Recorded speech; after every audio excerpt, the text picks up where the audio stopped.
హరి ఓం. ఆధ్యాత్మిక మిత్రులారా,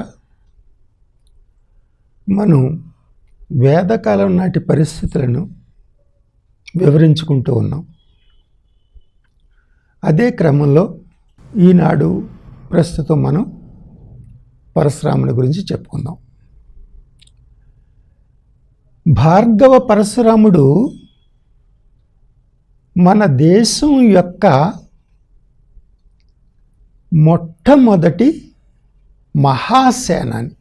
భార్గవ పరశురాములు అనేక మంది ఉన్నారని చెప్పుకున్నాము. ఈ మహాయుద్ధాలు కూడా కొన్ని జరిగాయి. అవి ఏంటంటే 5000 సంవత్సరాల పూర్వం మహాభారత సంగ్రామం జరిగింది. దానివల్ల దేశం నిర్వీర్యమైపోయింది. రామరావణ యుద్ధం 6000 సంవత్సరాలకు పూర్వం జరిగింది. భార్గవ పరశురామ హైహయ రాజుల యుద్ధం కృతయుగాంతంలో 7000 సంవత్సరాలకు పూర్వం జరిగింది. ఈ భార్గవ పరశురాములు అనేక మంది ఉన్నారు.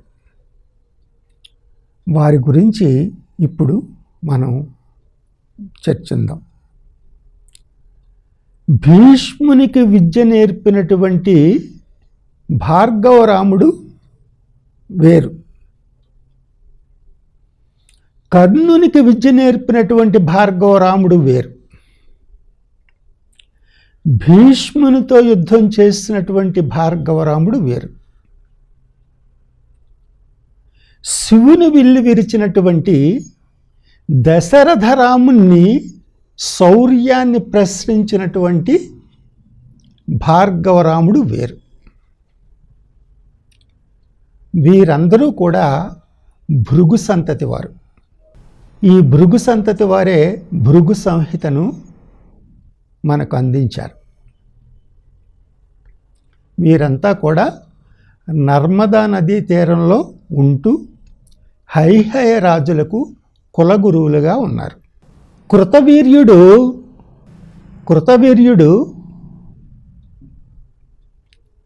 ఔచక్ భార్గవునికి ప్రభుత్వ ధనం కొందిచ్చాడు. దానిని కొంతకాలం తర్వాత గుర్తు చేసిన ఆ గురువు దాన్ని పట్టించుకోలేదు. దానివల్ల రాజు ప్రజల యొక్క ప్రభుత్వ ధనాన్ని ఉపయోగించుకున్నాడని ఆయన్ని కొంచెం మాట్లాడడంతో ఆయన కన్యాకుబ్జం వెళ్ళిపోయాడు. ఆనాటి పద్ధతులు నేటి పద్ధతులకు చాలా భిన్నంగా ఉండేవి. ప్రభుత్వ ధనము అంటే అది ప్రజల సొమ్ము, అది వాడుకోవడానికి ఎవరికి హక్కు లేదు అని రాజు భావించాడు. కులగురువుగా ఈ రాజ్యాన్ని సంరక్షిస్తున్న నేను నా అవసరాలకు కొంత వాడుకోవడం తప్పు కాదని ఆయన భావించారు. కొంతకాలం తర్వాత జమదగ్ని తిరిగి ఈ ఆశ్రమానికి వచ్చి అక్కడ మళ్ళీ ఈ వేద విద్యను, ఈ యజ్ఞయాగాదులను నిర్వహించడం ప్రారంభించారు. ఇలా ఉంటుండగా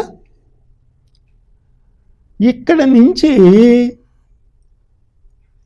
రకరకాలైనటువంటి వదంతులు పురాణాల్లో అయితేనేమి, ప్రజల ద్వారా అయితేనేమి రకరకాల వదంతులు ఏర్పడ్డాయి. జమదగ్ని మహర్షి ఆశ్రమానికి కార్తవీర్య సహస్రార్జునుడు వచ్చాడని, ఆయనకు జమదగ్ని మహర్షి అద్భుతమైన విందు చేశాడని, ఆ కామధేనువుని కార్తవీర్యార్జునుడు తనకిమ్మని అడిగాడని, దానికి జమదగ్ని నిరాకరించాడని, ఆ తర్వాత కొంతకాలానికి భార్గవ పరశురాముడు లేని సమయంలో కార్తవీర్యార్జునుని యొక్క కుమారులు వచ్చి జమదగ్ని మహర్షిని సంహరించారని, దానితో రేణుకామాత రామ రామ అంటూ 21 సార్లు పిలిచారని,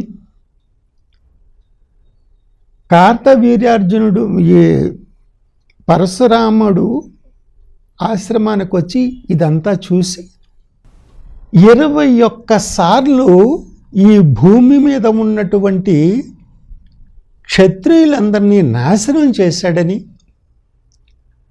ఆ రాజ్యాలలో ఉన్నటువంటి భూమినంతని బ్రాహ్మణులకు దానం చేశాడని రకరకాల వదంతులు వ్యాప్తిలో ఉన్నాయి. కానీ ఇటువంటివి వింటే చాలా బాధ అవుతుంది. ఎందుకంటే బ్రాహ్మణ తేజం క్షత్రియుడు తన అధికారాన్ని దుర్వినియోగం చేస్తే శిక్షించగలడు. కానీ ఒకరు తప్పు చేస్తే ఆ జాతినంతా నాశనం చేసేవాళ్ళు